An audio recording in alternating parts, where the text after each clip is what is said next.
உலகத்திலேயே இந்த ஒரு கோவிலில் தான் நந்தியே கிடையாது. அந்த நந்தியை விரட்டி அடித்தது சிவன் தான்.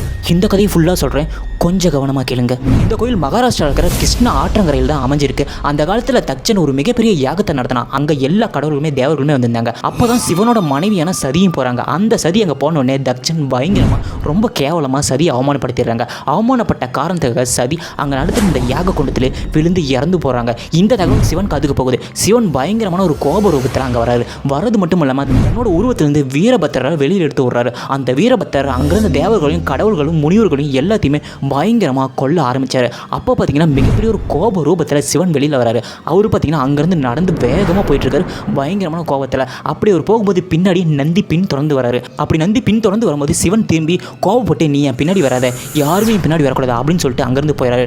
நந்தி அந்த இடத்துல நின்னுறாங்க. சிவன் அப்போ இருந்த ரூபத்தை கோப ஈஸ்வரர்னு சொல்கிறாங்க. இப்போ அந்த கோயில் பார்த்தீங்கன்னா கோபேஸ்வரர். அவர் அங்கே போய் தியானம் பண்ண உட்காந்த இடம் தான் இந்த கிருஷ்ணன் ஆற்றங்கரையில் இருக்க அந்த கோபேஸ்வரர் கோவில்.